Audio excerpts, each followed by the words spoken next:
Before we begin, I want to warn you that this story contains mature themes. It deals with the challenges of new motherhood, family relationships, and infidelity. If these topics make you uncomfortable, you might want to stop watching now. I'm Braylee Shepherd.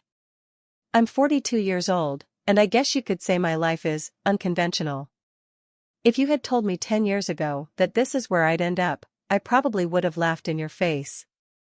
But here I am, sitting in my kitchen, staring at a half-empty cup of coffee, trying to make sense of everything that's happened. It's been just me and my son, Maximus, for the last 8 years. Ever since the divorce, it's felt like the two of us against the world. He was only 10 when his dad walked out. He didn't cry, not in front of me, at least. But I could see it in his eyes, the way he'd sit by the window and wait, like maybe today his dad would come back. Of course, he never did. I made a promise to myself back then. I swore I'd do whatever it took to make Maximus feel like he still had a family, even if it was just the two of us. And for a while, I think I managed to hold things together. He was such a sweet kid, kind, quiet, always trying to help me around the house. But as he got older, things started to change. He started to change. And, if I'm being honest, so did I. Maximus turned 18 this year. He's not a kid anymore, but sometimes I think he's still trying to figure out what it means to be a man. He's always been a little reserved. He doesn't go out much, doesn't really have close friends. I've tried to talk to him about it, but he just shrugs it off, says he's fine. I know he's not fine, though. A mother always knows. About a month ago, he came to me with something I never expected. Something I wasn't ready to hear. He told me he'd been using my things. My underwear. At first, I didn't understand what he meant, and when I did, I felt like the ground had been ripped out from under me. I wanted to yell, to scream, to demand what the hell he was thinking. But I didn't. He looked so ashamed, so embarrassed, sitting there with his head down, unable to meet my eyes. And in that moment, I realized something. This wasn't just about what he'd done. This was about what he was feeling, about what he couldn't say. He wasn't some pervert or some monster, he was my son. And he was struggling. Struggling with feelings he didn't understand, with urges he couldn't control. And I couldn't bring myself to make him feel worse than he already did. So, I made a choice. I made a deal with him. I told him he could do what he needed to do, but there would be rules. He could relieve himself, but he had to do it in front of me. That way, I could make sure he was safe, that he wasn't crossing any more lines. In exchange, I told him I'd bring whoever I wanted into the house without him questioning or judging me. It wasn't a perfect solution, but it was the only one I could think of in the moment. Since then, things have been different. Maximus seems more relaxed now, less on edge. He still doesn't talk much, but he doesn't avoid me like he used to. And me? Well, I've started to realize that this arrangement isn't just for him. It's for me, too. It gives me the freedom I've been craving for years, the freedom to live my life without feeling like I have to tiptoe around him. Sometimes, late at night, I sit up and wonder if I made the right choice. I wonder what people would think if they knew. Would they call me a bad mother? A failure? Maybe they would. But they don't know Maximus. They don't know what it's like to see your child hurting and not know how to fix it. They don't know what it's like to feel like you're barely holding everything together, just trying to keep from falling apart. I don't know what the future holds for us. I don't know if this arrangement will work long term, or if it's just a ticking time bomb waiting to go off. But for now, this is our life. This is what we've chosen. And as messy and complicated as it is, I'm doing the best I can. For him. For both of us. If you're still with me, don't forget to like this video, share your thoughts in the comments, and subscribe for more stories like this. Trust me, there's so much more to uncover. The deal wasn't something I planned. It wasn't something I thought through. It just happened. One moment, I was sitting there, trying to figure out how to talk to Maximus about what he'd told me, and the next, The words were spilling out of my mouth like they had a mind of their own. "You can keep doing it," I said. "But I need some things in return." He looked at me like I'd just spoken in another language. His face went pale, his hands clenched into fists on the kitchen table. For a second, I thought he was going to get up and walk out. Maybe I wanted him to. Maybe I was hoping he'd say no, that he'd tell me I was crazy and storm out of the room. But he didn't. He just sat there, staring at me, his mouth opening and closing like he didn't know what to say. "What do you mean?" he finally asked. His voice was shaky, quiet. Like he wasn't sure if he really wanted to know the answer. I took a deep breath. "I mean, you can keep doing it, but only in front of me. And in return, I get to live my life the way I want. I get to bring people into the house without you saying anything about it. No judgment, no questions. We both get what we need. Okay?" There was a long silence after that. Maximus didn't say a word. He just stared at me, his brow furrowed, his lips pressed into a thin line. I could tell he was trying to process what I'd just said, trying to make sense of it.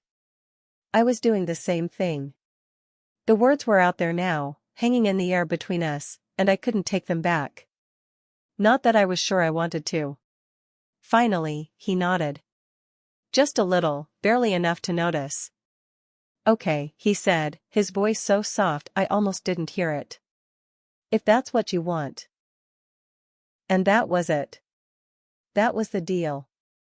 The first time it happened, I thought I was going to throw up. I sat on the edge of my bed, my heart pounding in my chest, my palms sweating. I told myself this was what he needed. That it was better than the alternative. That I was doing this for him. But deep down, I knew it wasn't that simple. It never is. Maximus walked into the room, his eyes glued to the floor. He didn't say anything. Neither did I. We didn't look at each other, not really. I just sat there, pretending like it wasn't happening, like this was just another normal day. And when it was over, he left without a word. I didn't move for a long time after that. I just sat there, staring at the wall, trying to convince myself that everything was fine. That this was fine. It's strange, the things you can get used to. At first, every time felt like a punch to the gut. But over time, it got easier. Or maybe I just got better at pretending it didn't bother me. I told myself it wasn't hurting anyone. That it was just different. I told myself I was being practical. That I was making the best out of a bad situation. And for a while, I believed it. Maximus, on the other hand, was a different story. He tried to act like everything was fine, but I could see it in his eyes, the shame, the guilt. He never said it out loud, but I knew he hated himself for needing this. For needing me. And every time I saw that look on his face, it broke my heart a little more. But what was I supposed to do? He was my son. My only child. I couldn't turn my back on him. I couldn't let him drown in his own feelings while I stood by and watched. So I did what I always do, I put on a brave face and pushed forward. For him. For me. For us. I don't know if I'm doing the right thing. Most days, I'm not even sure what the right thing is anymore. But this is where we are. This is the life we've built. And for now, it's enough. It has to be. At first, it wasn't so different. Maximus stuck to the routine, if you could even call it that. Once in the morning, sometimes again in the evening. It wasn't predictable, but it was manageable. I told myself this was just a phase, that he'd get tired of it, that it would taper off once the novelty wore off. But I was wrong. Instead of slowing down, it only picked up. Slowly at first. A morning turned into an afternoon, and then into a night. Then 2 mornings back to back. I started noticing how quickly the hours in the day began to revolve around this arrangement. There were fewer stretches of normalcy, fewer moments when the air in the house didn't feel heavy with what we'd agreed to. I tried to ignore it, to push it to the back of my mind, but it was always there, lingering like a shadow. The first time I felt uneasy about it, I was in the middle of folding laundry. Maximus walked in without saying a word, his expression tense, his body language stiff. I knew what he wanted before he even said anything. I put the clothes down and sat on the edge of the couch, waiting for him to finish. But something was different this time. He didn't just leave when it was over. He lingered, looking at me like he was trying to say something but couldn't find the words. I felt my stomach tighten, the weight of the moment pressing down on me like a stone. "You okay?" I asked, my voice softer than I intended. He nodded, but I could see it in his eyes. This wasn't about relief anymore. It was something more. That night, I couldn't sleep. I stared at the ceiling, replaying the day over and over in my mind. I told myself not to overthink it, that I was imagining things. But deep down, I knew better. This wasn't just a way for him to cope anymore. It was something he was starting to need, something he was beginning to rely on.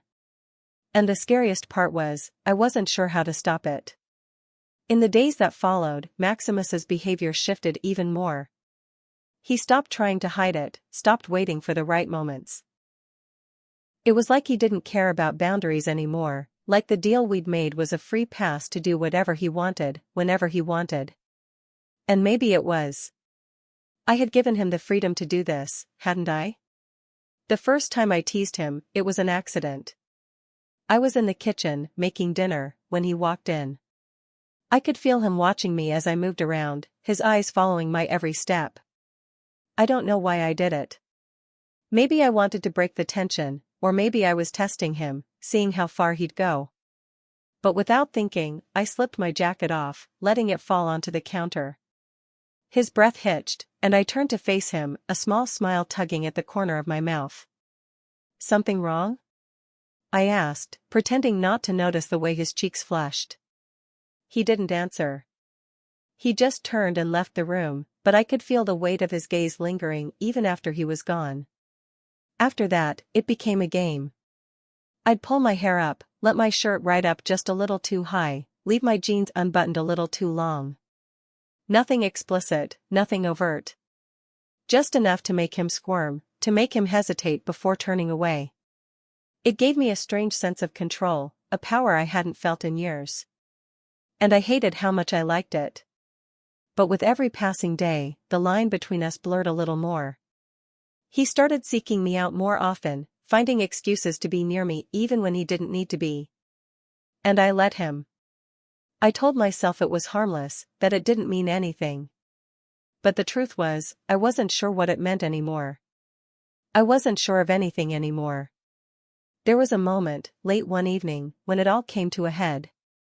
Maximus was sitting across from me in the living room, his eyes fixed on me as I read a book. The air was thick with unspoken tension, the kind that made your skin prickle and your heart race. I looked up at him, meeting his gaze, and for the first time I didn't look away.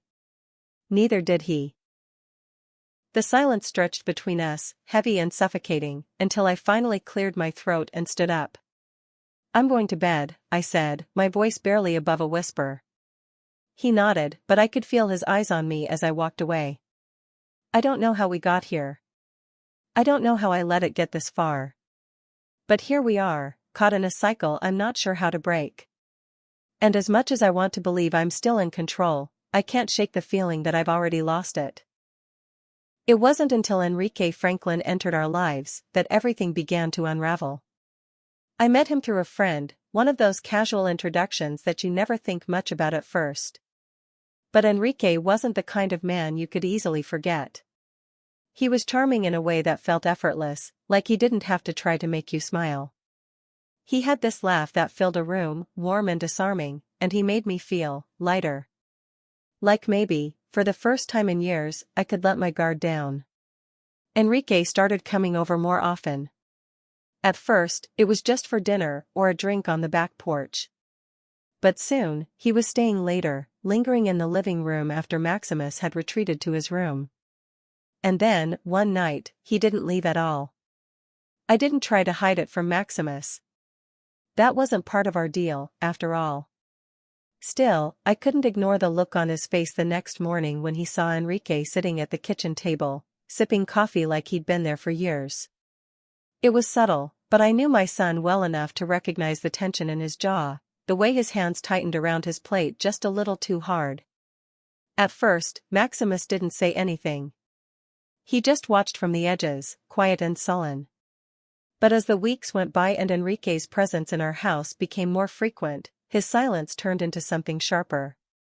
He started snapping at me over little things, forgotten errands, mismatched socks, trivial annoyances that seemed to take on a life of their own. I tried to brush it off, telling myself it was just his way of adjusting. But the truth was, I could feel the resentment growing between us, thick and heavy like a storm waiting to break.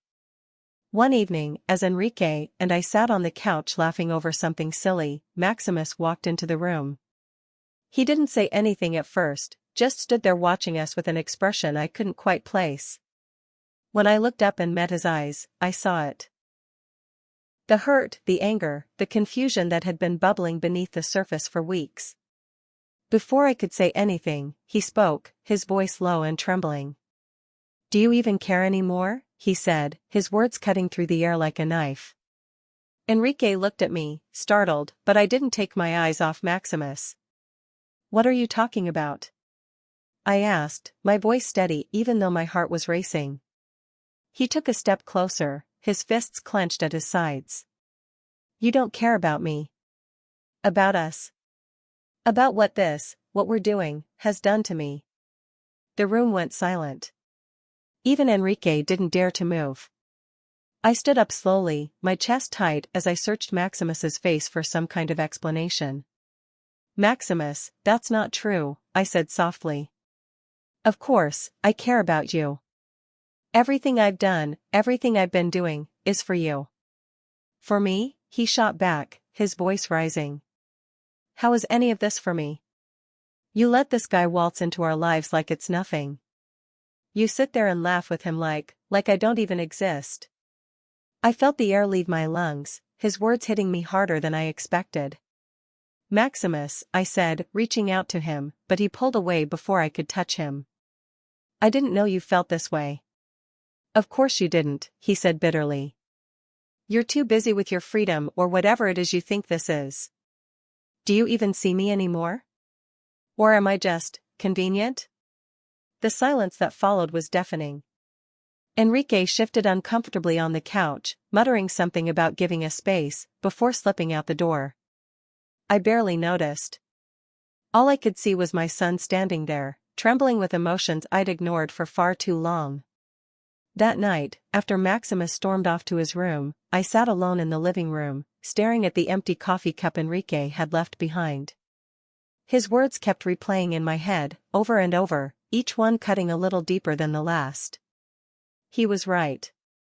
I hadn't been thinking about him, not really. I'd been so focused on trying to make this situation work, on convincing myself that everything was fine, that I hadn't stopped to think about what it was doing to him. And for the first time in a long time, I felt the full weight of my choices. The deal I'd made with Maximus, the boundaries we'd crossed, the lines we'd blurred, it wasn't just about us anymore. It was about what we were becoming, and the damage we were leaving in our wake. I didn't sleep that night. I just sat there, staring at the door, wondering if there was still a way to fix this. Or if it was already too late. The day after our argument, the house was unnervingly quiet. Maximus stayed in his room, the door closed and the air heavy with unspoken tension. I sat at the kitchen table, staring at my coffee, the steam curling up like a fog, clouding my thoughts. I couldn't ignore it anymore, I had to do something. Whatever this was, whatever we had turned our relationship into, it couldn't go on like this. Not for him. Not for me. Later that afternoon, I knocked on his door. There was no answer at first, but I waited, pressing my forehead against the wooden frame. "Maximus, please. I need to talk to you," I said softly. Finally, the door creaked open, and he stood there, his face guarded and his eyes rimmed with exhaustion. "I'm sorry," I said, my voice trembling. "For everything. For not seeing how much this has hurt you. For letting things get this far. I was wrong. His expression didn't soften immediately, but he stepped aside to let me in. I sat on the edge of his bed while he leaned against the wall, arms crossed over his chest. We need help, I admitted. Both of us. I can't keep pretending like I know what I'm doing, and I can't let us keep going down this path. I've already made too many mistakes, but I want to try to fix them. If you'll let me. Maximus didn't say much at first. He just nodded, his gaze fixed on the floor. But a few days later, we were sitting in a small office across from Rafael Cabrera, a family therapist I'd found online. Rafael was a kind man, his demeanor calm and steady in a way that made you feel safe, even when you didn't want to talk. And at first, neither of us did. We sat in silence, the weight of our story too much to put into words. But Rafael had a way of breaking through that silence, asking questions that didn't feel like prying, but like invitations. Slowly, Maximus began to open up. He talked about the loneliness he'd felt since the divorce, the confusion he carried about our arrangement, and the resentment that had been building inside him. I listened, tears streaming down my face as I heard him put words to feelings I'd ignored for far too long. In the weeks that followed, therapy became a part of our routine. It wasn't easy. There were days when we left the office more drained than when we arrived, days when I questioned if we were really making progress. But bit by bit, the walls between us began to come down. Raphael helped us set boundaries, real boundaries this time. I told Maximus that our deal was over, that it had been a mistake, and that we needed to start fresh. At first, he struggled to adjust. There were moments when I caught him retreating to old habits, his frustration boiling over into anger or tears. But with Raphael's guidance, we found healthier ways to cope. Maximus started journaling, something I never thought he'd try, and even joined a local martial arts class, where he found an outlet for his emotions. Slowly, I saw him change. He stood a little taller, spoke a little more confidently, and began spending more time out of the house, building connections that weren't tethered to me. For me, the hardest part was facing myself, really facing myself. Therapy forced me to confront the choices I'd made, the ways I'd